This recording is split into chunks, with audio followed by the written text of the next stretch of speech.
শিরক এটা বিশাল একটা আলোচনা। শনিবারে বাঁশ কাটা যাবে না, সকালবেলা বাকি দেওয়া যাবে না, মঙ্গলবারে বিয়ে হওয়া যাবে না। এরপরে বিয়ের দিন বৃষ্টি হলে সারা জীবন ওর চোখের পানি ফুরাবে না। আছে কিনা বলেন? আচ্ছা, ট্রাকের পিছনে ছেঁড়া জুতা লাগানো। আমি একদিন এক ট্রাকের ড্রাইভারকে বললাম, প্রায় ট্রাকের পিছনে ছেঁড়া জুতা লাগান দেখি ব্যাপারটা কি? বদনজর থেকে বাঁচার জন্য। কাঁঠাল গাছের ডালে গরুর দাঁত লাগানো। এই আছে কিনা বলেন? আছে কিনা বলেন? দাঁত লাগাইছে কেন? কাঁঠাল যেন মিস না হয়, কাঁঠাল যেন মিস না হয়। চোখে অঞ্জলি ওঠে। চোখে কি ওঠে? ওই যে খুব ব্যথা করে, এটাকে এলাকায় কি বলে? এটা সারার জন্য কি করে জানেন? কিছু কিছু এলাকায় চালু আছে। কি আছে বলেন? কি কি কি করে?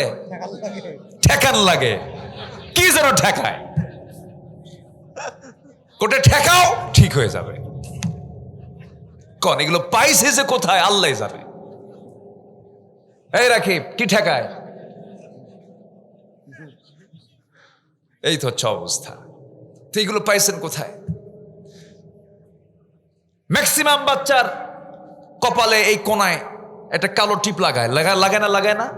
এখন কমছে অবশ্য, হয়তো আমাকেও দিছে, আমারও দিছে, আপনারও দিছে। এগুলো তো দিছে, আমার বিশ্বাস এগুলো দিছে। এইগুলো জানে না। একদিন দাদিকে বললাম, দাদি এই যে বাচ্চাদের, আমার দাদিকে বলছিলাম, আমার মনে আছে, কপালে টিপ দিছে কেন? বদনজর থেকে বাঁচার জন্য। কে পাইছো কোথায় এটা? আমার মায়ের থেকে পাইছে। এটা মায়ের হাদিস আর দাদির হাদিস, কিন্তু আসল হাদিসে নাই। এগুলো শিরক, এগুলো বিশ্বাস করা যাবে না। এগুলো বিশ্বাস করলে তার স্পষ্ট শিরক হবে। এরকম বহু কিছু আছে, এগুলোর ধারে পাশে যাব না। আরেকটা বড় শিরক হলো যারা আল্লাহর আইনকে বাদ দিয়ে দুনিয়ার আইনকে যারা বিশ্বাস করে। এই শিরক কিন্তু সবচেয়ে বড় শিরক। এই শিরক আমার দেশে আছে না নাই? একজন মুসলমান কখনো মানুষের তৈরি করা আইনকে বিশ্বাস করতে পারে না। একজন মুসলমান কখনো মানুষের দল করতে পারে না। একজন মুসলমান দল করবে কার? তার নেতা হবে একজন মুহাম্মদ সাল্লাল্লাহু আলাইহি ওয়াসাল্লাম। যদি না মানেন, আপনি শিরক করে ফেললেন। আপনার শিরকের কোনো গুনার মাফ হবে না। কার ওয়াদা এটা? কার ওয়াদা? আল্লাহর ওয়াদা। আল্লাহ রাব্বুল আলামিন বলেন, ইন্নাল্লাহা লা ইয়াগফিরু আন ইউশরাকা বিহি ওয়া ইয়াগফিরু মা দুনা যালিকা লিমান ইয়াশা ওয়া মান ইউশরিক বিল্লাহি ফাকাদ ইফতারা ইসমান আযীমা। জোরে বলুন আল্লাহু আকবার। আল্লাহ সব গুনাহ মাফ করবেন। আনানাস সামা বিকরাবিল আরদিল খাতায়া। তোমার সব গুনাহ দিয়ে গোটা আকাশ ছেয়ে গেছে, কোনো সমস্যা নাই। আল্লাহ তুশরিক বি শাইআন, আমার কাছে শিরিক মুক্ত হয়ে চলে আসো, আমি তোমাকে সব গুনাহ মাফ করে জান্নাত দিয়ে দেব। জোরে কোন সুবহানাল্লাহ। সব গুনাহ একদিকে আর শিরকের গুনাহ একদিকে, কোনটার ওজন বেশি হবে? শিরকের গুনাহ। এই গুনাহ আমরা করব না। জোরে বলি ইনশাআল্লাহ। মানুষের দল করব না, আল্লাহর দল করব। কোন মানুষের দল করব না, নবীর দল করব। নবীর দল। আমরা নবীপন্থী হব। আমরা নবীওয়ালার দল করব, ঠিক কিনা?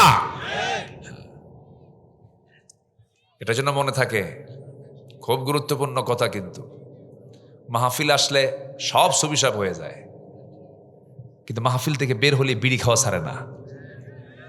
কে আসতে কন কেন? আমরা ঠিক হয়ে যাব। জোরে বলি ইনশাআল্লাহ।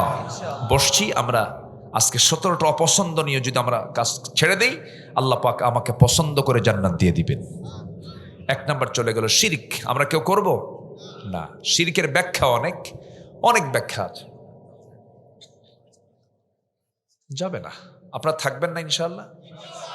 কেউ কি দোয়া না করে যাবেন? এলাকায় দোয়া আছে না? সেদিন এক মাহফিলে গেছে, বলে হুজুর কোন ক্রমে দোয়া করা যাবে না। বললাম কেন? হুজুর এই যদি দোয়া করেন তাহলে মারামারি শুরু হবে। কি কথা বুঝলেন? কি রংপুরে মিঠাপুকুর এক মাহফিল ছিল। তো বলতেছে হুজুর দোয়া করবেন না মাহফিলে, দয়া করে শেষে দোয়া করবেন না। কেন? দোয়া করলে মারামারি শুরু হবে। দেখ কি একটা কালচার। আমার দেশে যে কত বিচিত্রতা আছে, বিচিত্র মানুষ আমার দেশে। আল্লাহ তুমি সকল ফিতনা থেকে জাতিকে হেফাজত করো, জোরে বলি আমিন। একটা লোক আমরা নড়বো না, সবাই থাকবেন তো ইনশাআল্লাহ। আলোচনার ছন্দপতন না হোক, বৃহত্তর স্বার্থের দিকে তাকিয়ে। আপনি মেহমান হয়ে এসেছেন, এই জন্য আমি আলোচনাকে স্থগিত করছি না, আলোচনা চালিয়ে যাচ্ছি। আমরা শেষ পর্যন্ত, দোয়া পর্যন্ত আমরা থাকবো, জোরে বলি ইনশাআল্লাহ। শিরকের কাছে আমরা যাব না। 1 নাম্বার 2, মুনাফিকি করব না। মুনাফিকি আছে কি? মুনাফিকি কাকে বলে জানেন? কথা বলছে একটা, করছে আরেকটা। এরকম লোক তো মনে হয় মহাদেবপুরে মিলবেই না। মহাদেবপুরে আছে, এরকম আছে। আর এরকম ফাঁকিবাজ সবচাইতে বেশি ফাঁকি দিয়েছে এদেশের জনগণকে 54 বছরে যারা ক্ষমতায় ছিল তারা। আমরা এত ফাঁকিতে পড়ছি ভাই। শেষের যে সরকারটা ছিল 16 বছর, ওরে আল্লাহ, এটা যে কি ছিল। এক বুড়া চাচা আমারে বলতেছে, বাবা এই না মরা পর্যন্ত হবে না বাবা। কি কথা কি বুঝতেছেন? আমি বললাম, চাচা চিন্তা করেন না চাচা, যেখানে আমাদের দেওয়াল পিঠে ঠেকে যাবে, আমাদের পিঠ যখন দেওয়ালে ঠেকে যাবে, আল্লাহর সাহায্য এমনি আসবে। আসে নাই? আমরা যা চিন্তাই করি নাই, আল্লাহ পাক ঘটায় দিয়েছেন। আসতে কন কেন? আল্লাহ পারেন কিনা বলেন? কি দাপট, কি তার প্রভাব। কিছু হইলে কয় ওসি সাহেব, কি কি ঠিক কিনা, ঠিক কিনা? থানার না, গ্রামের সবচাইতে মানে ছোটখাটো একটা ছেলে, যাকে দেখলে পছন্দই হয় না, ও হুমকি আতিপাতি, ও বলে ডিসি সাহেবকে আমি ফোন দেব। আসে না? বলেন তো, তোরা কই? মাহফিলে মঞ্চে এসে যে বেয়াদবিগুলো করেছে, আজকে দেখেন মঞ্চে লোক নাই।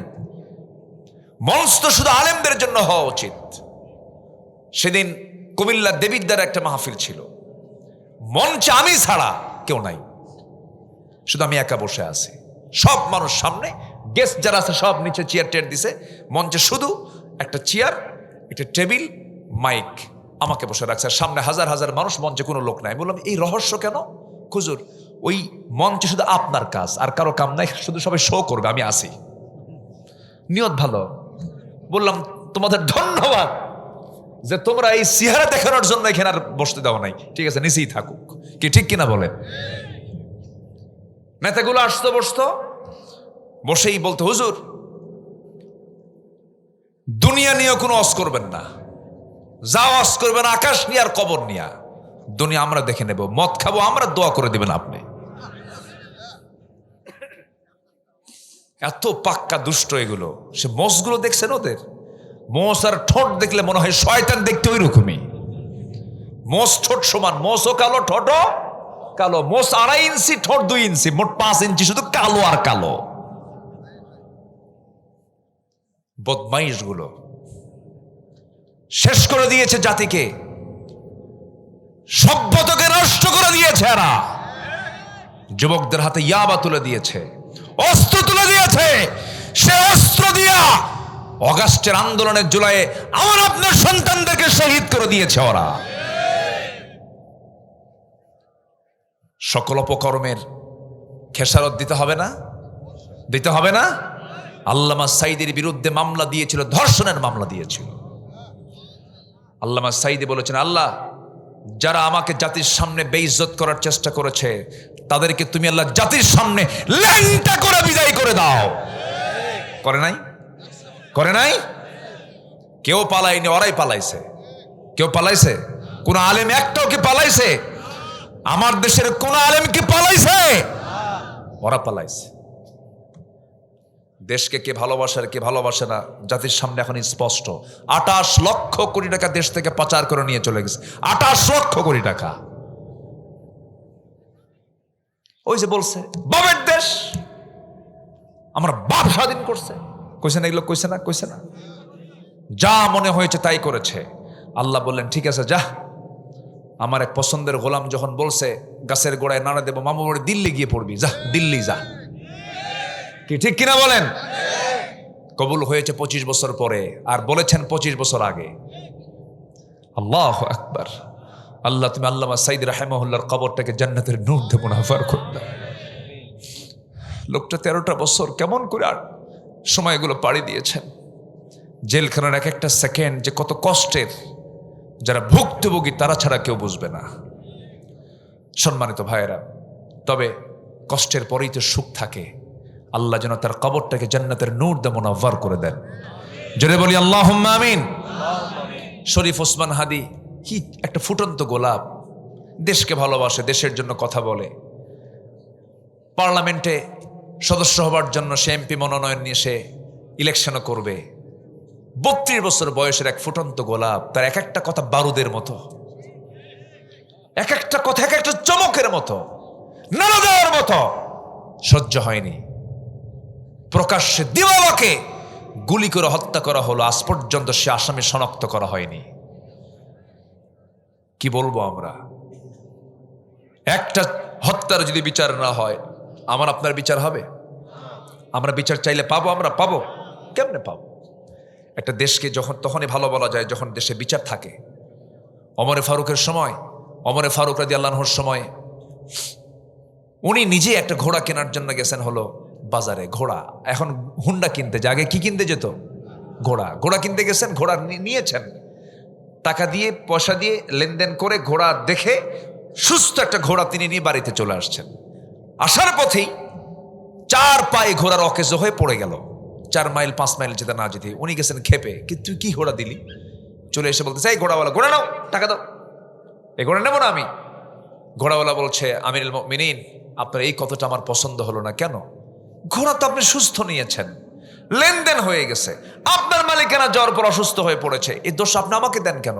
কেনা অসুস্থ ঘোড়া তুমি নিয়ে নাও, আমাকে টাকা দাও।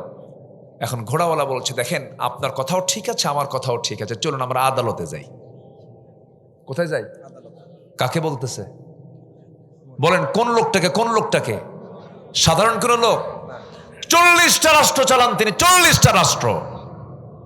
সেই লোককে এক ঘোড়া বিক্রেতা বলতেছে চলেন আদালতে যাই। সাইয়েদনা ওমর ফারুক বলেন, ঠিক আছে চলো আদালতে যাই। কিচ্ছু করার নাই, আইন সবার জন্য সমান। আদালতের সামনে দাঁড়ায় গেছেন। আদালতের বিচারপতি সাইয়েদনা ওমর ফারুককে দেখা মাত্রই সামনে দাঁড় হয়ে বলছেন, আমিরুল মুমিনিন সালামুন আলাইকুম, আপনাকে সালাম দিচ্ছি। আপনি কেন এই জায়গায় আসছেন? কি সমস্যা আপনার বলুন, কি সমাধান করতে হবে? তিনি বলছেন, বিচারক, তোমার বিচারের চেয়ারে বসে সুষ্ঠু বিচার করো। এই ঘোড়াওয়ালা আমাকে ধরে নিয়ে আসছে বিচার চাওয়ার জন্যে। কি হয়েছে? ঘোড়াটা আমি নিয়েছি তার কাছ থেকে, অসুস্থ ঘোড়া, সে আমাকে দিয়েছে, টাকা ফেরত দেয় না। এবার ওই ঘোড়ার মুখ থেকে শুনলেন, দুই পক্ষের মুখ থেকেই বিস্তারিত শোনার পর এবার সেই বিচারকের চেয়ারে থাকা বিচারক কাজী শুরাইহ ইবনুল হারিস আল কিন্দি রাহিমাহুল্লাহ, দীর্ঘদিন তিনি বিচারকের দায়িত্ব পালন করেছেন। 2 খলিফার আমলে সাইয়েদনা ওমর, সাইয়েদনা আলী পর্যন্ত তিনি বিচার কার্য চালিয়েছেন। 2 জনের কথা শোনার পরে এবার বলছেন, আমিরুল মুমিনিন, আপনি আমারও খলিফা, ওই ঘোড়াওয়ালারও খলিফাতুল মুসলিমিন, আপনি গোটা রাষ্ট্রের আপনি প্রধান ব্যক্তি, কিন্তু আজকে যে বিচারের বিষয়টা আপনি জানতে এসেছেন, রায়টা নিতে এসেছেন, এই রায়টা আজকে আপনার পক্ষে যাবে না, ওই ঘোড়াওয়ালার পক্ষে রায়টা চলে যাবে। সুবহানাল্লাহ বলবেন না? ওমর ফারুক বলছেন, বিচারক একটু বুঝায় দাও। এবার তিনি বলছেন, আপনি আমার সামনে যে কথা বলছেন, আমি আপনার সামনে কথা বলছি, আপনি যে বাড়ি পর্যন্ত সুস্থভাবে ফিরতে পারবেন তার কোনো গ্যারান্টি আছে নাকি? না, গ্যারান্টি নাই। অসুস্থ যে কোনো মুহূর্তে হতে পারে। আপনি সুস্থ ঘোড়া বুঝে নিয়েছেন, সেই ঘোড়াটা আপনার মালিকানায় আসার পর অসুস্থ হয়ে পড়েছে, এই দায় তো আপনি ঘোড়াওয়ালাকে দিতে পারেন না, ঘোড়া বিক্রেতাকে দিতে পারেন না, সম্পূর্ণ দায় আপনার, লাভ লস আপনার। ওমর ফারুক মুচকি হাসি মেরে আস্তে করে সেখান থেকে আদালত প্রাঙ্গণ ত্যাগ করে বাড়িতে আসলেন। পরের দিন মজলিসে শুরার বৈঠকে সকল ব্যক্তিদেরকে সাক্ষী রেখে বললেন, আমি ওই বিচারককে চিফ জাস্টিস, প্রধান বিচারপতির চেয়ার দিয়ে দিলাম। যারাকাল সুবহানাল্লাহ। আইন সবার জন্য সমান। এই ওমর ফারুক বিচার করতেন, নিজের সন্তানকেও বাদ দেন নাই, নিজের সন্তানকে বিচার করেছেন। নিজের সন্তানকে বেত্রাঘাত করেছেন, ঘটনা আছে না নাই? আচ্ছা। ওমরে ফারুক রাদিয়াল্লাহু তাআলা আনহু কি সুন্দর করে সুষ্ঠু বিচার তিনি করেছেন। আমার ভাইয়েরা, সেই জন্য আসুন না আমরা মুনাফিকি বাদ দিয়ে দেব, শিরকের কাজ বাদ দিয়ে দেব, মুনাফিকি করা যাবে না। নাম্বার 2 হলো মুনাফিকি। আল্লাহ রাব্বুল আলামিন বলছেন, ইন্নাল মুনাফিকিনা ফিদ দারকিল আসফালি মিনান নার ওয়া লা তাজিদ লাহুম নাসীরা। নিঃসন্দেহে মুনাফিকেরা জাহান্নামের সবচেয়ে নিম্ন দেশে তার অবস্থান করবে, তাদের জন্য কোনো সাহায্যকারী থাকবে না। আমার বন্ধুগণ, মুনাফিকরা কিন্তু মেধাবী হয়, মুনাফিকরা কিন্তু অনেক বড় শিক্ষিত হয়। আছে না, আছে না, আছে না, আছে না? প্রচুর জ্ঞান থাকার পরও মুনাফিকি করে। এই সমস্ত আচরণগুলো যাদের মধ্যে থাকবে, আল্লাহ রাব্বুল আলামিন বলছেন সবচেয়ে বেশি শাস্তি মুনাফিকদেরকে দেওয়া হবে। মুনাফিকদের চরিত্র 1 নম্বর হলো ইন্নাল মুনাফিকিনা লাকাযিবুন। নিঃসন্দেহে মুনাফিকরা হলো সবচেয়ে বড় মিথ্যুক, এরাই সবচেয়ে বড় মিথ্যা কথা বলে। আমার বন্ধুগণ, মুনাফিকের আলামত হলো 4টা। কথা বললে মিথ্যা বলে, ওয়াদা করলে ভঙ্গ করে, এরপরে আমানত রাখলে পরে আমানতের খেয়ানত করে। নাম্বার 4 হলো কথায় সারতে না পারলে মুখ থেকে আজে বাজে বেহুদা কথা বলে। এগুলো হচ্ছে মুনাফিকের লক্ষণ। মিলে গেলে চেঞ্জ করে নিতে হবে, স্বভাবগুলোর পরিবর্তন না হলে বড় বেকায়দা হয়ে যাবে। আমার বন্ধুগণ, আমার জিহবা দিয়ে আমি যা বলবো আল্লাহ তাই কবুল করবেন, শুধু শর্ত হলো জিহবা থেকে মিথ্যা বাদ দিতে হবে। মিথ্যা বাদ দেব, সবাই রাজি আছেন নাকি বলুন তো? জাতিগতভাবে আমার দেশের মানুষ সত্যবাদী বেশি না মিথ্যাবাদী বেশি? এত মিথ্যা কথা কয়, একদম খাড়ার উপরে মিথ্যা কথা কয়। আপনি আসেন কই? জাহান্নামের চৌরাস্তায়। কোনো ঠিক ঠিকানা নেই কিভাবে মিথ্যা কথাগুলো বলে, একদম অবলীলাই বলে ফেলে মিথ্যা কথা। বলেন তো, একজন ব্যক্তির জীবনে কৌতুক করে মিথ্যা বলেননি যিনি? কে? মুহাম্মদ সাল্লাল্লাহু। তিনি কি রাজনীতি করেন নাই? তিনি কি দেশ চালান নাই? তিনি কি শাসন করেন নাই? তিনি কি বিচার করেন নাই? তাহলে মিথ্যা না বলে রাজনীতি করা যায়, মিথ্যা না বলে দেশ শাসন করা যায়, মিথ্যা না বলে ব্যাংক চালানো যায়, মিথ্যা না বলে সব কিছু করা যায়। কিন্তু আমার দেশের ম্যাক্সিমাম জায়গায়, সব জায়গায় চলছে হলো মিথ্যার রাজত্ব। ঠিক কিনা বলেন? পলিটিক্স শব্দটাকে মিথ্যা দিয়ে সাজানো হয়েছে। পলিটিক্সের যদি ব্যাখ্যায় যাই, পলিটিক্সের ব্যাখ্যা যদি এনসাইক্লোপিডিয়া অফ ব্রিটানিকায় যদি আমরা যাই, অর্থ হলো যে কোনো মূল্যে তার প্রতিপক্ষকে হারানো। যে কোনো মূল্যে মানে কি? এর মধ্যে অবশ্যই মিথ্যা আছে না নাই? আসতে বলবেন না, আছে না নাই? এই প্রচলিত পলিটিক্সকে রাসূল আস্তে করে নিক্ষিপ্ত করে আদর্শ সত্যের রাজনীতি উপহার দিয়েছেন মুহাম্মদ সাল্লাল্লাহু আলাইহি ওয়াসাল্লাম। 12.5 লক্ষ বর্গমাইলের তিনি রাষ্ট্রপ্রধান ছিলেন মিথ্যা কথা ছাড়াই। আল্লাহু আকবার বলেন। মিথ্যা কথা মানে মুনাফিকি। মিথ্যা কথা মানে কি? মুনাফিকি। চিন্তা করো যে একটা অনিসলামী দল কখনো বলতে পারে? বিগত প্রাইম মিনিস্টার বলেছিলেন যে আগামী নির্বাচনে নির্বাচিত হলে মদিনার সনদে দেশ চালাবো। এটা কোনো কথা? নির্বাচন আসলে পরে এই সমস্ত কথাগুলো শুধু মুনাফিকদের মতো মুখ থেকে বের হয়। আসলেই মদিনার সনদে দেশ চালাবো। মদিনার সনদে দেশ চালায় নাই, মোদির সনদে দেশ চালিয়েছে ওরা। মুনাফিকি বাদ দেব। রাজি আছেন তো ইনশাআল্লাহ? আচ্ছা। নাম্বার 3 অহংকার। নাম্বার 3 কি বলেন? অহংকার। অহংকার করবেন একদম শেষ হয়ে যাবেন। রাজাকারের নাতিপুতিরা চাকরি নেবে, মনে আছে আপনাদের? মনে আছে? মনে আছে? কথাবার্তার ভাব দেখে মনে হয় কি জানেন? উনি দেশের মালিক আর আমরা তার কর্মচারী। অহংকার চূর্ণ করে দিয়েছেন তিনি। কে? কে চূর্ণ করে দিয়েছেন? আল্লাহ। অহংকার করা যাবে না। অহংকার করবেন যখন দেখবেন কোনো ব্যক্তির মধ্যে অহংকার ঢুকেছে, ভাববেন যে ওর হায়াত শেষ, ওর যে কোনো মুহূর্তে একটা পদস্খলন হবে, শেষ হয়ে যাবে সে। বিনয় মানুষকে অনেক দূর পর্যন্ত পৌঁছায় দেয়, অনেক উপরে উঠায় দেয়। আর অহংকার মুহূর্তের মধ্যে ভূমিকম্পের মতো একদম জিরো বানায় দেয়। আমরা অহংকারী হব না বিনয়ী হব? বিনয়ী না অহংকারী? বিনয়ী হবে। বিনয়টা বিশাল বড় যোগ্যতা। বিনয় হচ্ছে যোগ্যতা, আর অহংকার হলো অযোগ্যতা, মূর্খতা। অহংকার বান্দার জন্য মানায় না। সম্মানিত ভাইয়েরা, অহংকার করতে কোনো লাগে না, পরিশ্রম লাগে না। বিনয় হতে পরিশ্রম লাগে। ধৈর্য আনতে পরিশ্রম লাগে, রাগ করতে কোনো পরিশ্রম করা লাগে না। রাগ হচ্ছে জঙ্গল, রাগ কি জঙ্গল, আর ধৈর্য হচ্ছে বাগান। বাগানে লেবার দিতে হয়, পরিশ্রম করতে হয়, মেহনত করতে হয়। আর জঙ্গল না গেলে এমনি জঙ্গল হয়ে যায়। আমরা জঙ্গল হব না বাগান হব? রাগ না ধৈর্য, অহংকার না বিনয়? বিনয়। আল্লাহর পছন্দের বান্দার 1 নম্বর তালিকা আল্লাহ পাক রেখেছেন, আমার পছন্দের বান্দা তারাই হবে যারা বিনয়ী হবে, হাসি মুখে কথা বলবে, কারো সম্মান নিয়ে ইজ্জত নিয়ে কথা বলবেন। আল্লাহু আকবার বলেন। আল্লাহ রাব্বুল আলামিন বলেন, وعباد الرحمن الذين يمشون على الأرض هونا وإذا خاطبهم الجاهلون قالوا سلاما। আল্লাহর পছন্দের বান্দা তারাই যারা জমিনে চলাফেরা করতে গেলে বিনয়ের সঙ্গে চলাফেরা করে এবং মূর্খ সামনে পেলে পরে মূর্খর সঙ্গে তর্কে যায় না, সালাম দিয়ে সেখান থেকে বিদায় নেয়। ইমানদারদের কথা বেশি হবে না কম হবে? বলেন বলেন। কথা হবে কম, কাজ হবে বেশি, আমল হবে বেশি। কিন্তু এই বিষয়গুলো আসবে কখন? বান্দার মধ্যে এই গুণগুলো তখনই আসবে যখন জাতির মধ্যে সেই জ্ঞানগুলো ঢুকানো হবে। কোরআন নামক এই নূরটা যদি আলোকিত যদি হয়ে যায়, সমাজ কোরআনের নূর দিয়া সমাজটা জান্নাতের টুকরা হয়ে যাবে। সন্তান কলেজে পড়ে, সন্তান ভার্সিটিতে পড়ে, সমস্যা নাই। আপনার সন্তান কলেজে যাক, আপনার সন্তান ভার্সিটিতে পড়ুক, আপনার সন্তান ডাক্তার হোক, ইঞ্জিনিয়ার হোক, সমস্যা নেই। সবচেয়ে বড় আপত্তি হলো আপনার সন্তান তো নামাজটা পড়ার যোগ্যতা রাখে না। ঠিক কিনা বলেন?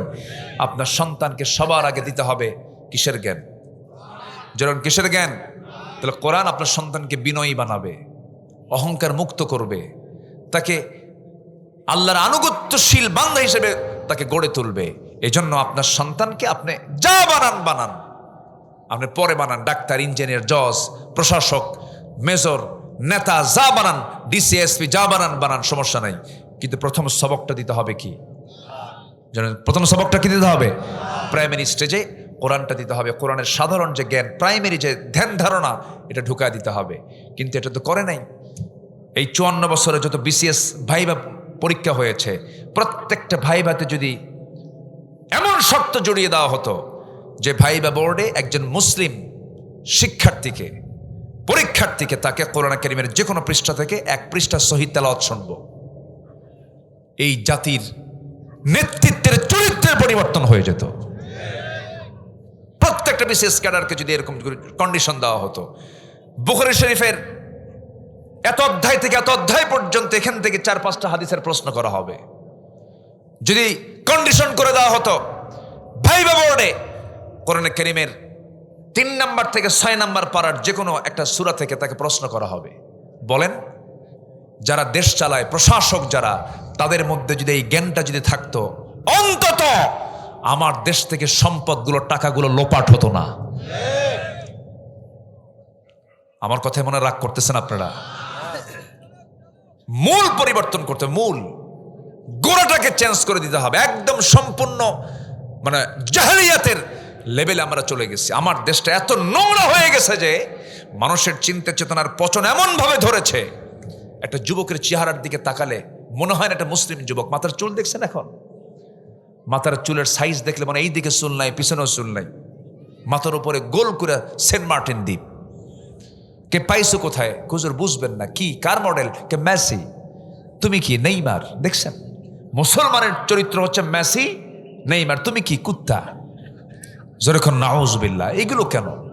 নতুন প্যান্ট কিনে আনে, নতুন প্যান্ট হাঁটু ফাটা। আমি কি ভুল বলতেছি? এগুলো কি ফাটা প্যান্ট, হাঁটু ফাটা প্যান্ট কিনে আনে, 8,000 টাকা দাম। আর ভালো প্যান্টের দাম 800 টাকা। ভালো প্যান্টের দাম কত? যেটা ফাটা না সেটার দাম কত? 800। আর যেটা ফাটা প্যান্ট তার দাম কত? 8,000। কি রুচি হলো? প্যান্ট একখান পরে এত নিচে পড়ে, নাভির উপরে প্যান্ট পরা এটা ওয়াজিব, তাছাড়া সতর তরক হয়ে যাবে। নাভির উপরে তো দূরের কথা, নাভির এত নিচে প্যান্ট পরে, সীমান্ত বর্ডার। কি আমি কি ভুল বলতেছি? আমি মসজিদে ঢুকছি একদিন নামাজ পড়তে, সুন্নত পড়বো, এক ছেলে দেখি নামাজ শুরু করছে এরকম প্যান্ট পরিয়া। তাও তো মানে এরকম নড়াচড়া করে, মানে ঢোল ঢোল, মানে কেমন সাইজের এক প্যান্ট, ঢোলে মানে খুঁজে পাওয়া যায় না। আচ্ছা, নামাজে দাঁড়াইছে, শার্ট একখান ছোট, প্যান্টও ছোট। রুকুতে যখন গেল তখন দেখি রুকুর ঠেলায় শার্ট উপরে, প্যান্ট নিছে, মাঝখানে নাই। তো ভাবলাম এই তো রুকু, শেষ দেয় যে কি হবে আল্লাহ জানে। শেষ দেয় যখন গেছে তখন দেখি প্যান্ট খুলে আন্ডার প্যান্ট বেরোইছে। এগুলো কোনো পোশাক? আমি কি ভুল বলতেছি ভাই? বলেন তো এগুলো কেন? তুমি পুরুষ, তোমার কানে দুল কেন? তোমার হাতে কেন বালা? তোমার বালা কেন পড়তে হবে? হাতে বালা, কানে দুল, কোমরে বেল্টের তালা, এগুলো ডিজাইন পাইছো কোথায়? এগুলো সব বিজাতীয়, ইসলামের কোনো কালচার এগুলো নয়। এগুলো বাদ দিয়ে দিবা। স্মার্টফোনের ব্যবহার থেকে দূরে থাকার চেষ্টা করবা। স্মার্টফোন তোমাকে ধ্বংস করে দেয়। গাঁজা, ইয়াবা, আফিম, হেরোইন যত ক্ষতিকর, তার চেয়ে বড় ক্ষতিকর আজকে হয়ে গেছে স্মার্টফোন গুলো। বাদ দিয়ে দাও। এত লাইন খুঁজো না। দেখেন না কত line, messenger, imo, line, Viber, WhatsApp, Twitter, Instagram, Kurigram, এগুলো বাদ দাও। এগুলো করা যাবে না। লাইন খুঁজতে হবে কার? আস্তে লাইন খুঁজতে হবে কার? আল্লাহর লাইন খুঁজতে হবে। যুবকরা মন খারাপ করতেছে মনে হয়, হুজুর আপনি এত রাগলেন কেন? বাবা রাগি নাই বাবা, এগুলো বাদ দিয়ে দাও। এই মোবাইল যে কত সংসার আগুন ধরায় দিছে, কার বউ কে নিয়ে শুয়ে থাকে?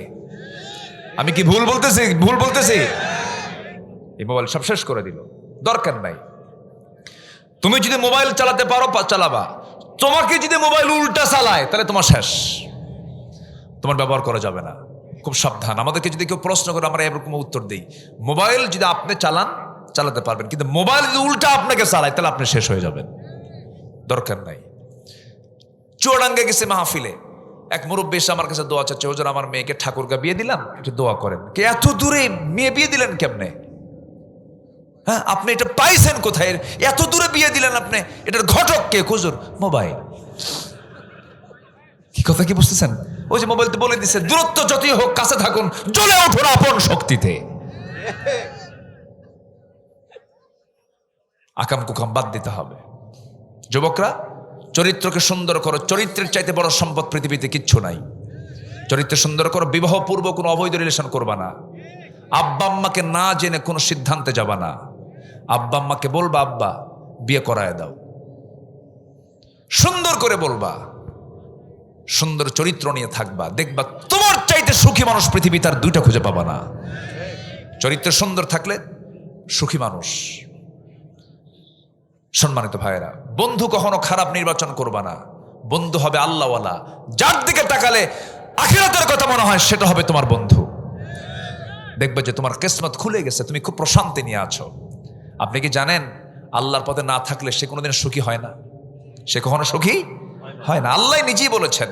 আল্লাহ রাব্বুল আলামিন বলেন, ومن أعرض عن ذكري فإن له معيشة ضنكا ونحشره يوم القيامة أعمى قال رب لم حشرتني أعمى وقد كنت بصيرا জোরে বলুন আল্লাহু আকবার। আমার জিকির থেকে, আমার স্মরণ থেকে, আল্লাহ বলছেন আমার স্মরণ থেকে যে বান্দা, আমার কালাম থেকে, আমার কোরআন থেকে যে বান্দা নিজেকে গুটিয়ে রাখবে, আমি তার জন্য দুনিয়ার জীবনকে সংকীর্ণ করে দেব। দুনিয়ায় সে সুখ পাবে না। টাকা আছে সুখ নাই, বউ আছে ঘরে শান্তি নাই, সন্তান আছে সন্ত্রাস, বেয়াদব, কোথাও সে শান্তি পাবে না। কারণ যে ঘরে জিকির থাকে না সেই ঘরে শান্তি থাকে না। আমি আল্লাহর কসম করে বলছি, যেই বাড়িতে কোরআন তেলাওয়াত দিয়ে দিন শুরু হবে, ওই বাড়িটা হয়ে যাবে দুনিয়ার বুকে একটা জান্নাতের টুকরা। সুন্দর করে পরিবেশ গোছায় নেন, বাচ্চাদেরকে দিনমুখী করেন, ইসলামমুখী করে নেন, দেখবেন পরিবারটা জান্নাতের টুকরা হয়ে গেছে। ইসলাম অনুশাসন মেনে চলার চেষ্টা করুন।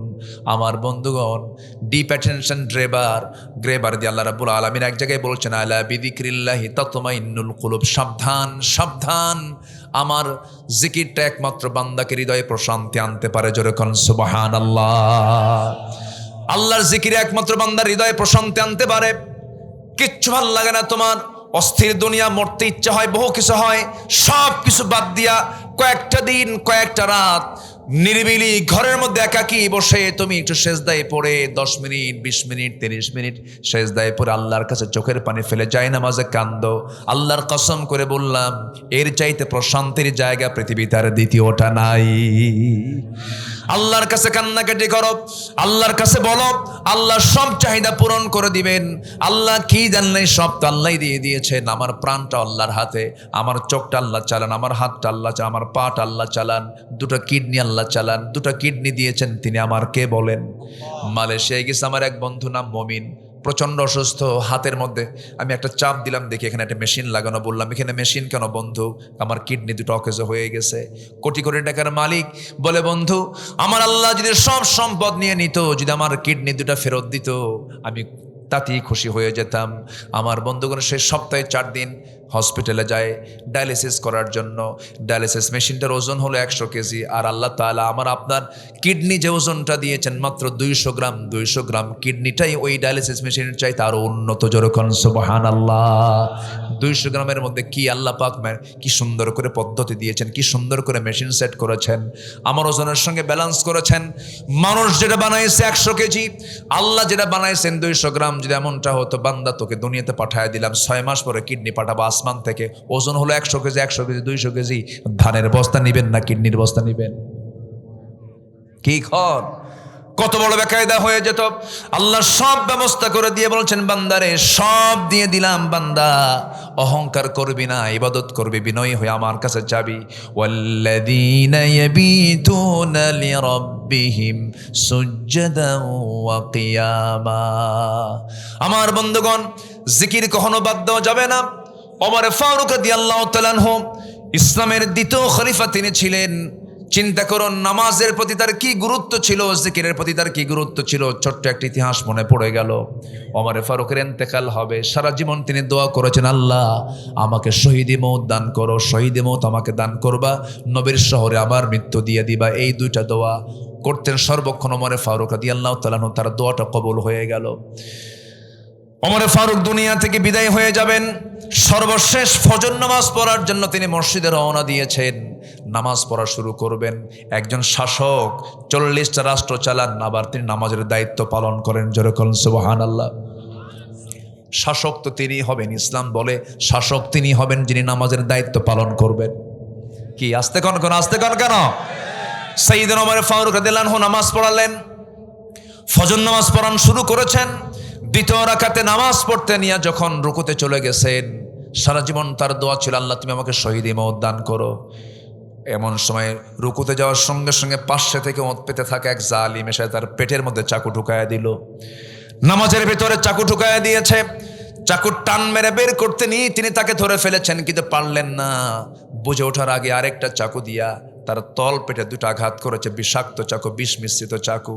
ভুঁড়ির কিছু অংশ বের হয়ে গেছে, জমিনে লুটিয়ে পড়েছেন। সেন্স নাই। কয়েক ঘন্টা পরে সেন্স তার ফিরে এসেছে। মুস্কি হাসি মেরে দেখেন তার কলিজার টুকরা সন্তান আব্দুল্লাহ সামনে দাঁড়ানো, কাঁদতেছে।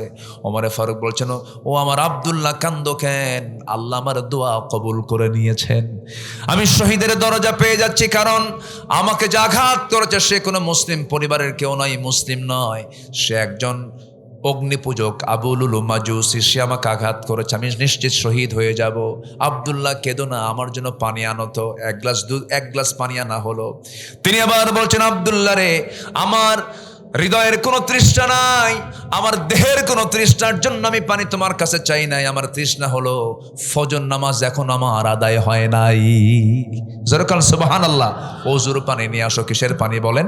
ওজুর পানি নিয়ে আসো। ওজুর পানি নিয়ে আসা হলো। ওজুর পানি যখন তার সামনে দেওয়া হলো, তিনি ওজু বানায় নিলেন। নামাজ পড়বেন কেমনে চেষ্টা করলেন, দাঁড়ায় তিনি নামাজ পড়বেন। উত্তম হচ্ছে দাঁড়ায় নামাজ পড়া, কিন্তু ভুঁড়িগুলো বের হয়ে আছে। গামছা দিয়ে বাঁধলেন, রক্ত শূন্যতায় পড়ে গেলেন, পারলেন না, বসে পারলেন না, শুয়ে আড়ালে শুয়ে ইশারা করে নামাজটা পড়লেন। কোনো মতো নড়াচড়া বন্ধ হয়ে গেছে। এবার বলছে, আব্দুল্লাহ কেঁদো না, কাঁদো কেন? আমি তো দুনিয়া থেকে বিদায় নিচ্ছি, আমাকে হাসি মুখে বিদায় দিয়ে দাও। কাব্বা আপনার জন্য ডাক্তার নিয়ে আসছি। ডাক্তার নিয়ে এসে সামনে বসায় রাখছে। এবার বলছেন, ও ডাক্তার তুমি কি চিকিৎসা দিবা আমাকে? আমিরুল মুমিনিন আপনার জন্য এক গ্লাস দুধ এনেছি, দুধটা পান করুন। বিসমিল্লাহ বলে দুধ পান করলেন, ঠিক স্টমাকে ঢুকলো, কিন্তু স্টমাকে দুধ থাকতে পারলো না, ফুটো হয়ে পেটের নাড়িভুড়ি দিয়ে বাইরে বের হয়ে গেল। এর সঙ্গে সঙ্গে ডাক্তার চিৎকার মেরে বলছে, হারে আমাদের সামনে থেকে ওমরে ফারুক, আমাদের খলিফা দুনিয়া থেকে বিদায় নেবেন।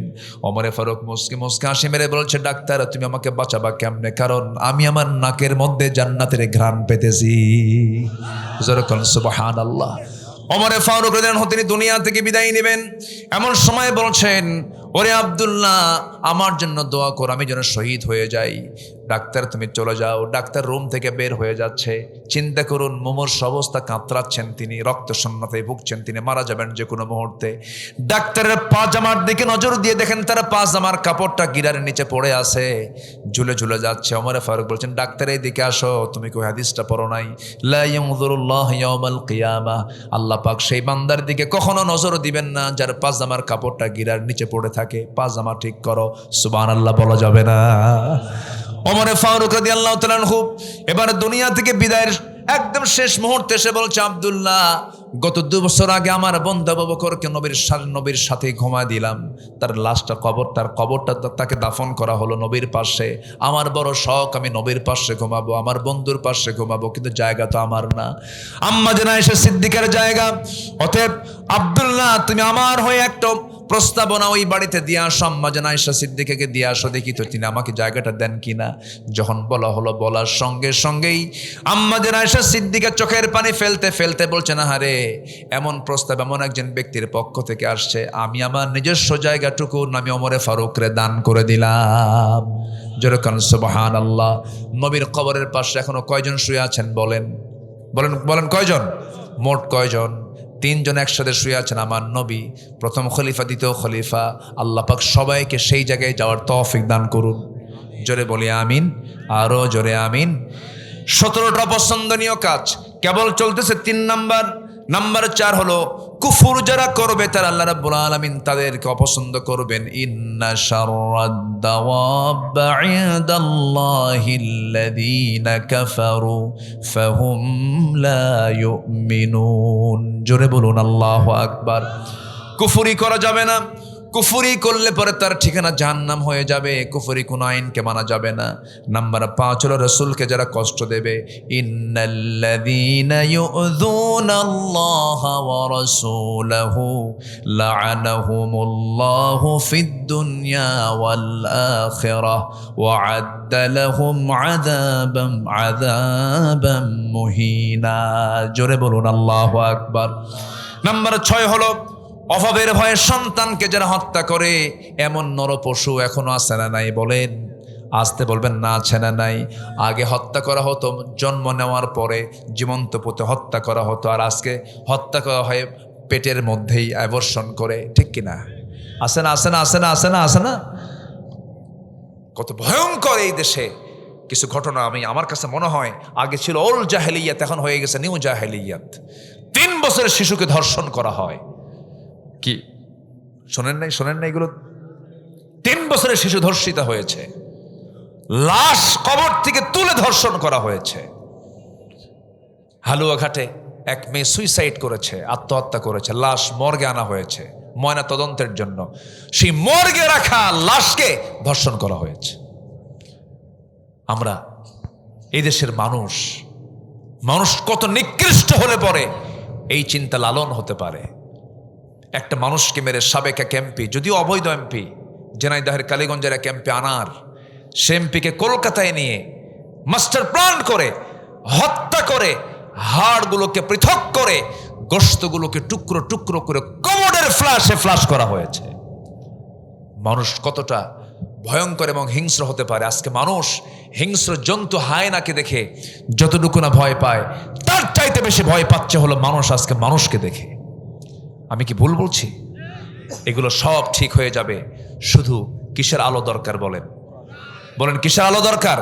এই আলোটা ব্যক্তির ভিতরে ঢুকাতে হবে, সমাজের মধ্যে ঢুকাতে হবে, রাষ্ট্রে ঢুকাতে হবে, প্রত্যেকটা জায়গায় এই আলোটাকে সামনে ঢুকিয়ে দিতে হবে। দেখবেন যে সব অন্ধকার এমনি দূর হয়েছে, জাহেলিয়াত দূর হয়ে আলো চলে আসছে।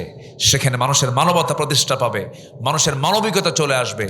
মানুষ ইনসাফ ভিত্তিক চিন্তা লালন করবে। যেটা ভালো ভালো বলবে, যেটা মন্দ মন্দ বলবে, যেটা ন্যায় ন্যায় বলবে, যেটা অন্যায় অন্যায় বলবে। যখন কিসের আলো থাকবে? কোরআনের আলো যখন থাকবে। নাম্বার 7 হচ্ছে অভাব। রিজিকের দায়িত্ব কার বলেন তো? সন্তান হত্যা আল্লাহ পাক এটা মারাত্মকভাবে বলে দিলেন, এটা যারা করবে, ইন্না কাতলাহুম কানা খিতান কাবীরা ওয়ালা তাকতুলু আওলাদাকুম খাশিয়াতা ইমলাক নাহনু নারযুকুহুম ওয়া ইয়াকুম ইন্না কাতলাহুম কানা খিতান কাবীরা। মারাত্মক গুনাহ এটা। একটা মানুষকে হত্যা করা মানে গোটা পৃথিবীর মানুষকে হত্যা করা। যেরকম নাউযুবিল্লাহ। নাম্বার 7 পিতামাতার সঙ্গে খারাপ আচরণ করা। এরকম লোক তো মনে হয় মহাদেবপুরে নাই। নাই? একজন বললো নাই, ওই যে বলছে কি আছে আছে। ও না না মানে আছে। আচ্ছা জি। 2 না হলে কি হয়? 2 না হলে কি হয়? না না। আর 2 মা হলে মামা। হ্যাঁ, বিশাল ব্যাপার। আচ্ছা, পিতা মাতার সঙ্গে খারাপ আচরণ করা যাবে? হ্যাঁ। পিতাকে খুন করেছে এমন সন্তান নাই? মাকে খুন করেছে এমন সন্তান নাই? শুধু সম্পত্তির লোভে। আছে কিনা? আছে। এটা মারাত্মক অপরাধ। বাপ যদি কোনো সন্তানকে যদি সম্পত্তি নাও দেয়, বাপ যদি কোনো সন্তানকে যদি মাহরুমও করে, তাও সন্তানের এমন অধিকার নাই যে বাবার বিচার করবে। ক্ষমতাই নাই এটা। কারণ বাবা হচ্ছেন এমন একটা পদ, কোন সন্তান এই অধিকার রাখতেই পারে না। এ অধিকার নাই। আল্লাহ পাক বাপ মাকে সকল কিছুর ঊর্ধ্বের স্থান দিয়েছেন। তাদের উপর কোনো ইন্টারফেয়ার করা যাবে না। যে সন্তান তার বাপ মার বিচার চেয়ে কারো কাছে বলে, ওটা হচ্ছে বেয়াদব সন্তান। ওটা নাই, জায়েজ নাই। বাপ মাকে আমরা সবার ঊর্ধ্বে স্থান দেব। জোরে বলি ইনশাআল্লাহ। দুঃখজনক হলো সত্য, ইউরোপিয়ান আমেরিকান কালচার আমার দেশে ঢুকেছে। ডিওএইচএস বাড়িধারা, গুলশান, ধানমন্ডির অভিজাত শ্রেণীর লোকদের বাপ মাকে তারা তাদের বাড়িতে রাখতে চায় না, তারা বৃদ্ধাশ্রমে রেখে আসে। ঢাকার গাজীপুরে বেশ কিছু বৃদ্ধাশ্রম গড়ে উঠেছে। আমি চ্যালেঞ্জ দিলাম, ওই সমস্ত বৃদ্ধাশ্রমে কোনো আলেমের বাপ মা নাই, কোন রিক্সাওয়ালা, শ্রমিক, গ্রামের কোনো মূর্খ লোকের বাপ মা নাই। ওখানে বসে আছে হলো ওই অভিজাত শ্রেণীর কিছু বাপ মা, ওখানে পড়ে আছে। সন্তান দেখার টাইম পায় না। ওই শিক্ষার মুখে আমরা থুতু মারি। আসতে গান কেন? ওই শিক্ষার মুখে আমরা থুতু মারি, যে শিক্ষার মধ্য দিয়ে সন্তান জানে না যে বাপ মাকে কেমন করে সেবা করতে হয়। আছে না? এরকম আছে না? আছে কিনা? আছে কিনা? কোরআনকে প্রশ্ন করুন, কোরআন বলো আমি খরচ করব কার জন্য? আগে ইয়াসআলুনাকা মাযা ইউনফিকুন কুল মা আনফাকতুম মিন খাইরিন ফালিল ওয়ালিদাইন ওয়াল আকরাবিন। প্রথম খরচটা তোমার আব্বা আম্মার জন্য হবে। যেরকম সুবহানাল্লাহ। মা বড় না বাবা বড়? হ্যাঁ, মা বড় না বাবা বড়? বাবা ছোট। মা বড় না বাবা বড়? একজনকে দুটাই। দেখেন কি চালাক। যে কোনো একটা হবে। বলেন মা বড় না বাবা বড়? মা বড়। আরেকজনকে বাবা। ছাত্রকে জিজ্ঞেস করেছে ক্যাট বানান কি? এ থেকে শুরু করে X Y Z, A B C D X Y Z. আপনি এখন ঠিক করে নেন ক্যাট বানান কি। আমরা কি মায়ের জাত না বাবার জাত? যারা বসে আছে বলেন আমরা কার জাত? বাবার জাত। এখন বলেন মা বড় না বাপ বড়? আবার কয় মা। বাবা। হ্যাঁ বাবা। হ্যাঁ ঠিক আছে। তো আমরা কিসের জন্য ঠকবো আমরা? আচ্ছা বলেন তো, বাপ মা দুজন নামাজে দাঁড়াইছে, ইমাম হবে কে? মা। কন কন মা। তাহলে ইমাম কে? বাবা। আচ্ছা, বিচারে বসছেন বাড়িতে, ছেলে মেয়ে নাতিপুতি নিয়া বাপ মা সহ সবাই বসে গেছেন। বিচারের চেয়ারে বসবে কে? মা না বাবা? মা। কন। হ্যাঁ, তাহলে বাবা কিন্তু বিশাল ব্যাপার। বাবার দাম বেশি, বাবা বড়, সবার চাইতে বড় বাবা। কিন্তু মার হকটা বেশি, মায়ের অধিকারটা বেশি। মান আহাক্কা বিহুসনি সাহাবাতি। অধিকারের দিক থেকে কে বড়? তখন মা। আর সম্মানের দিক থেকে বাবা। ইব্রাহিম আলাইহিস সালাতু ওয়াস সালাম তারা ছেলেকে দেখতে গেছেন, ছেলে নাই, ছেলে বউকে দেখলেন, পরিচয় দিলেন না। কেমন আছো মা? ভালো নাই। আল্লাহ শুকরিয়া আদায় নাই, কিচ্ছু বললেন না ইব্রাহিম আলাইহিস সালাম। শুধু বের হওয়ার সময় বললেন, শোনো, তোমার স্বামী ইসমাইল আসলে বলবা বুড়া মানুষ আসছিল, ও বাড়িতে আসা মাত্রই যেন চৌকাট পাল্টায় নেয়। কি কথা কি বুঝতেছেন আপনারা? বুঝতেছেন? বাবা কি বলেন, কি বলেন, কি বাবা? মা বললে শোনা যাবে না, মা বললে শোনা যাবে না, কিন্তু বাবা আইনের চেয়ার, ওনার আইনের চেয়ার। কোন বাবা যদি সচেতন বাবা যদি বলে, বাপ আমি তোর বাপ হই, তুই আমার ছেলে, আমি তোর স্ত্রীর মধ্যে থেকে এমন গন্ধ পাচ্ছি, তোর বরকত হবে না। কোন সন্তান যদি সিদ্ধান্ত নেয় বাবার আলোকে, গুনাহ হবে না। কি কথা বুঝতেছেন? কি আপনার কথা বুঝতেছেন? বাবা এত সম্মানের জিনিস। ইসমাইল আলাইহিস সালাম বাড়িতে এসে বসা মাত্রই বলতেছে, আপনার একজন বুড়া মানুষ আসছিল, চুল ওয়াস্তা আলা রাস, চুলগুলো পেকে গেছে। আসা মাত্রই বলছে যে এই কথা বলার জন্য চৌকাটটা যেন পাল্টায় না। ও তো বোঝে নাই যে চৌকাটটা কি, চৌকাট যে ও নিজে তা তো জানে না, তাছাড়া কি বলতো? সে বলতো না। নবীর কথা তো নবী বোঝে, গ্রামার বুঝে গেছেন যে আমার আব্বাস ছিল, এই হিকমতপূর্ণ কথা তো আমার আব্বাস আর কেউ বলবে না। উনি বললেন, শোনো, তুমি আমার জন্য জায়েজ ছিলা, আমার আব্বা যখন তোমার ব্যাপারে নেগেটিভ মন্তব্য করেছেন, তুমি এখন আমার বাড়ি ছাড়ো। আল্লাহু আকবার বলবেন না? বাবা এখন বলেন, মা বড় না বউ বড়? মাহফিলে মা বড়, বাড়িতে বউ বড়। কি এই বাস্তবতা না? বাস্তবতা কইছে একজন, ঠিক কি না? মাহফিলে মা বড়, বাড়িতে বউ বড়। বউ একটু কথা বলছে, খেপে গিয়ে মার সামনে গিয়ে বলে, মা তুমি নাকি আমার বউকে এই কথা কইছো? আছে না, আছে না, এগুলো আছে না, আছে না, আছে না, আছে কিনা বলেন? আচ্ছা, এই পরিবেশ তৈরি করতে দিবেন না, কখনো না। মার জায়গায় মাকে রাখবেন, বাবার জায়গায় বাবাকে রাখবেন, স্ত্রী জায়গায় স্ত্রীকে রাখবেন। কখনো তুলনা করবেন না। স্ত্রীকে বলে দিবেন, আমার মার পেট থেকে আমার জন্ম, আমার মা আমার অস্তিত্ব দিয়েছেন, কোন ইন্টারফেয়ার চলবে না। এরকম করে যদি আমরা যদি নিজের মাকে যদি মূল্যায়ন করি, আমাকে মূল্যায়ন করবেন, আমাকে দাম দিবেন কে? বলেন, আমাকে দাম দিবেন কে? আল্লাহ। আমার রাসূল মাঝে মাঝে কাঁদতেন, মাকে পান নাই তো? মাকে পেয়েছেন? পান নাই। আমার নবীজি মাঝে মাঝে কাঁদতেন আর বলতেন, ও সাহাবীরা, মার দুধটা আমার কিসমতে জোটে নাই। মা হালিমার ঘরে আমি বড় হয়েছি, 5টা বছর থেকেছি। 5 বছরে মা হারাইছি, 7 বছরে বাপ হারাইছি।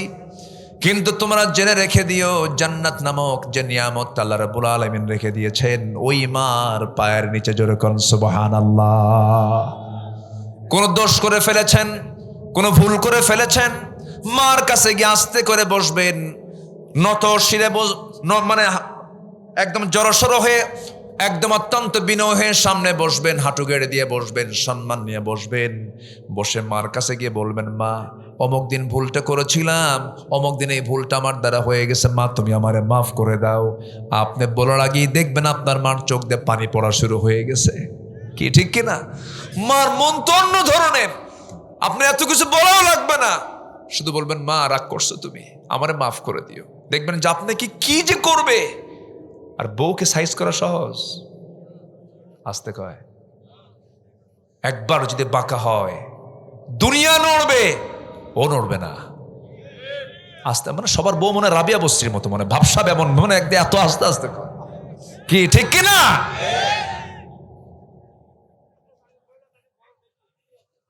খলিকাত মিন দিলাইন, মেয়েদেরকে সৃষ্টি করা হয়েছে বাঁকা হাড়ে, এটাও বুঝতে হবে। স্বামী স্ত্রীর মধ্যে দ্বন্দ্ব লেগেছে, সবচেয়ে বেশি ধৈর্যের পরিচয় দেবে কে? স্ত্রী না স্বামী? আস্তে আস্তে কর, সবাই বউ মনে হয় নাকি? স্বামীর ধৈর্য ধরতে হবে বেশি। সেদিন এক মহিলা ফোন দিয়ে বলতেছে, হুজুর আমার স্বামীটা আমাকে সকালেও তালাক দেয়, বিকেলেও তালাক দেয়, আমি কি আসি না নাই? কি কথা বুঝতেছেন আপনি? তো তালাক কি 2 বার দেওয়া লাগে? 2 বেলার দরকার আছে নাকি? একসাথে দিলেও তো হয়ে যাচ্ছে। বলে যে হুজুর আমার স্বামী প্রত্যেক দিন সকালেও তালাক দেয়, বিকেলেও তালাক দেয়। কি অবস্থা! আল্লাহ পাক তুমি ফিতনা থেকে আমাদেরকে বাঁচাও, জোরে বলি আল্লাহুম্মা আমিন। নাম্বার 8, কাউকে বিদ্রুপ করে মন্দ নামে না ডাকা। অটিস্টিক কিছু বাচ্চা থাকে না, প্রতিবন্ধী কিছু মানুষ থাকে, দেখবেন এদেরকে হে হে করে তাড়ায় দেয়, আছে কিনা? খবরদার এগুলো করবেন না। একটা কথা বলে দেই, সেই ব্যক্তি বড় ভাগ্যবান যার ঘরে প্রতিবন্ধী বাচ্চা আছে। আমি আপনি জান্নাতে যেতে বহু হিসাব দিতে হবে। ফামান ইয়ামাল মিসকালা যাররাতিন খাইরান ইয়ারাহ ওয়া মান ইয়ামাল মিসকালা যাররাতিন শাররান ইয়ারাহ। কিন্তু ওই প্রতিবন্ধী বাচ্চার কোনো বিচারই নেই, ওর তো ব্রেনই নেই। হিসাব কি হবে? যদি আপনি ধৈর্য ধরে যদি ওই প্রতিবন্ধী বাচ্চার পেছনে যদি খেদমত করতে থাকেন, আল্লাহর সৃষ্টির খেদমতের বিনিময়ে আল্লাহ পাক আপনাকে জান্নাত দিতে পারেন। কখনো মন খারাপ করবেন না। অটিস্টিক বাচ্চা যেগুলো আছে, প্রতিবন্ধী বাচ্চা, এদেরকে আমরা উৎসাহ দেব, ওদের সঙ্গে খেলবো, আমরা ওদেরকে ধরবো, ওদেরকে আদর করব, ভাববো এটা আমার নিয়ামত, এটা আমার কি নিয়ামত। মনে থাকবে কথাগুলো? মনে থাকবে তো ইনশাআল্লাহ? অনেকে বাপ মা বিরক্ত হয়ে বলে এটা মরেও না বাসেও না, কি আসে না? এরকম আসে না? কখনো না। আল্লাহ নারাজ হয়ে যাবেন, একদম নারাজ। যদি আল্লাহ একবার হয় আপনি শেষ হয়ে যাবেন, কারণ ওই বান্দাটা কার গোলাম? আল্লাহর গোলাম। আল্লাহ পাক বলছেন কাউকে তুমি মন্দ নামে ডেকো না, কাউকে হেও করো না, ছোট চোখে দেখো না, এটা মারাত্মক অপছন্দ আল্লাহর কাছে। নাম্বার 9 হচ্ছে গিবত করা। নাম্বার 9 কি? গিবত। গিবত করা যাবে? গিবত মানে কারো অনুপস্থিতিতে ওই ব্যক্তির অপছন্দনীয় কোনো কথা কাউকে বলে বেড়ানো, এটা কি বলেন? গিবত। এটা মারাত্মক গুনাহ। আল্লাহ পাক এ থেকে আমাদেরকে বাঁচান। ফাকারিহতুমু, সুদ। সুদ তো মনে হয় নাই এলাকায় আছে। সুদ, সুদ আছে, সুদ আছে। বিসমিল্লাহ কবেন, গুনাহ হবে না নাকি? গুনাহ হবে? সুদের ধারে বাসা আমরা যাব না, জোরে বলি ইনশাআল্লাহ। সুদের সর্বনিম্ন গুনাহ হলো নিজের মার সঙ্গে জেনা করা। যেরকম নাউজুবিল্লাহ। সুদের সম্পদ টেকে না, সুদের সম্পদ টেকে না, এটা ধ্বংস হয়ে যায়। সুদকে আল্লাহ পাক ধ্বংস করে দেন। আমরা বরকতময় রিজিক তালাশ করব কার কাছে? আল্লাহর কাছে। নাম্বার 11 হলো আল্লাহকে যারা ভুলে থাকবি, আল্লাহ তাদেরকে ভুলে যাবেন, আল্লাহ পছন্দ করবেন না। নাম্বার 12 হলো এতিমের সম্পদ যারা আত্মসাৎ করবে। ভাই মারা গেছে বহু আগে, ভাতিজা এতিম, সে এতিম ভাতিজার সম্পদগুলো টেকনিকে মারে। মহাদেবপুরের পৌরসভার জায়গা আর মনোহরপুরের জায়গা কি একরকম নাকি? একরকম। মনোহরপুরের জায়গার দাম, শতকের দাম, আর মহাদেবপুরের জায়গার দাম রাত দিন তফাৎ। এতিম ভাতিজাকে মনোহরপুরের জমি থুই দিয়া পৌরসভার জায়গা চাচা দলিল করে নিয়া হজ করছে 27 বার। হজ করছে 27 বার। কাম হবে না, সব শেষ হয়ে যাবে। ওই লোকের উদাহরণ হলো মাথায় টুপি আছে কিন্তু পরনে লুঙ্গি নাই। পরনে কি নাই? লুঙ্গি নাই। ফরজ লঙ্ঘন হয়ে গেছে, হক লঙ্ঘিত গুনাহ হয়ে গেছে, আল্লাহ পাক তাকে মাফ করবেন না। নাম্বার 13 হলো আল্লাহ ছাড়া অন্য কাউকে ভয় করলে পরে আল্লাহ পাক তাকে অপছন্দ করেন। নাম্বার 14 হলো অপচয়কারীকে আল্লাহ রাব্বুল আলামিন কখনো পছন্দ করেন না। এমন লোক বাংলার জমিনে আছে যারা ভাতের চাইতে জীবনে বিড়ির পিছনে টাকা বেশি খরচ করছে। আছে না নাই? বলে আছে না নাই? ভাত খাইছে 10 লাখ টাকার, বিড়ি খাইছে 25 লাখ টাকার। আছে না নাই? কি আমি কি ভুল বললাম? ভাত খাওয়া মিস হয়, বিড়ি খাওয়া মিস হয় না, বাথরুমের মধ্যেও খায়। হ্যাঁ, কোথায় কি করে? ও বাথরুম হয় না বিড়ি না খেলে পরে। হ্যাঁ, বুঝতে পারছি। আপনি মানুষ, আপনার আচরণ তেমন হওয়া উচিত না। মানুষের আচরণ তেমন হবে না।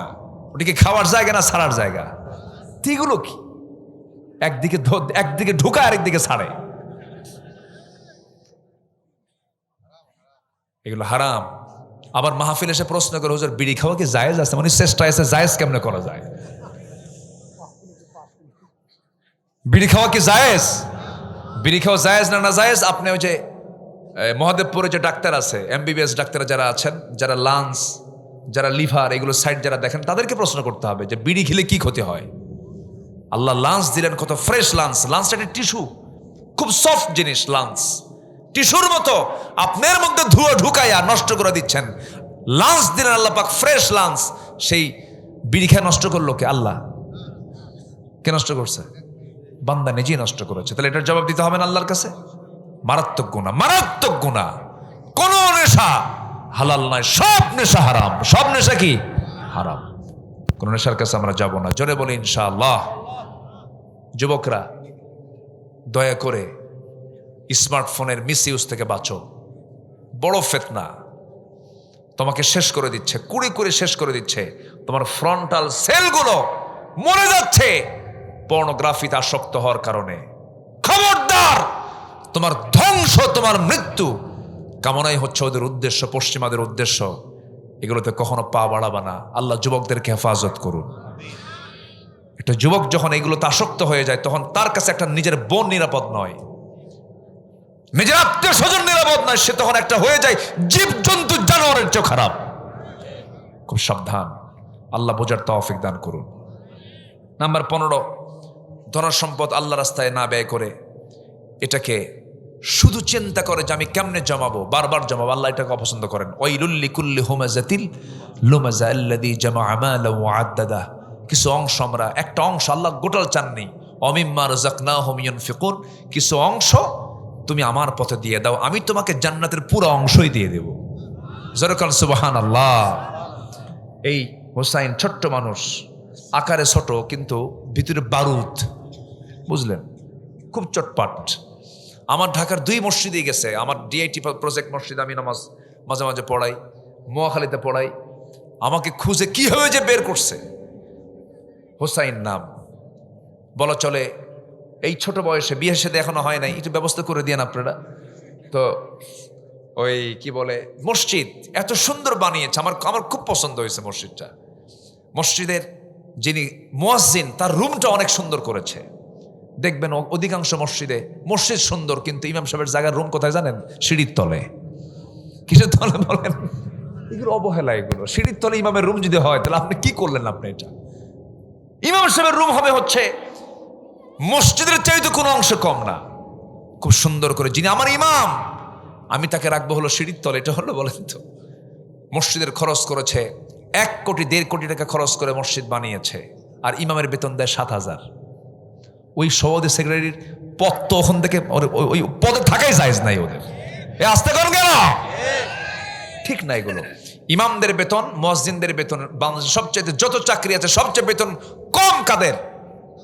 ইমাম মুয়াজ্জিনের। তাও বেতন 6 মাস বাকি। কয় মাস বাকি বলেন? খুদ শাবান মাসে নিছেন, আবার মুহররম মাসে নিবেন। কি কথা, কি বুঝলেন? এই তো হচ্ছে অবস্থা। এগুলো অবহেলা, এগুলো করবেন না। সব দিকে আমরা যত্নশীল হওয়ার চেষ্টা করব। জোরে বলি ইনশাআল্লাহ।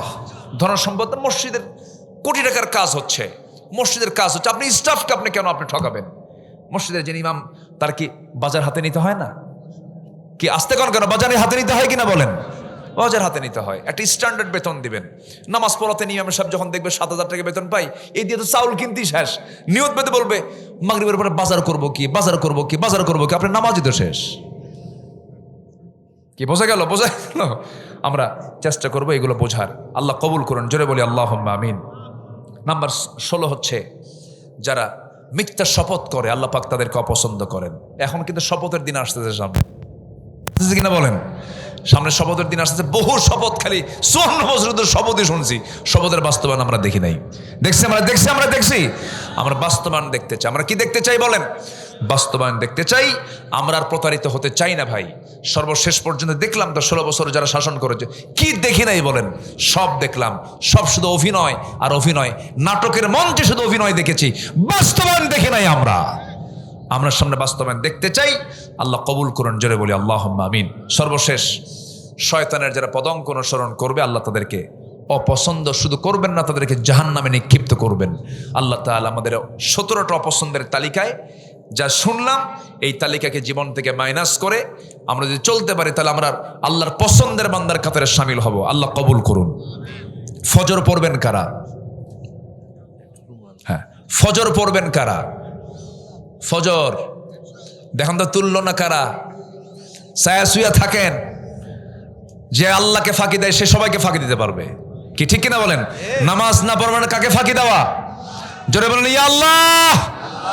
আমাদেরকে ফজর, জোহর, আসর, মাগরিব, আয়েশা 5 ওয়াক্ত সালাত আদায় করার তৌফিক তুমি আল্লাহ দিয়া দাও।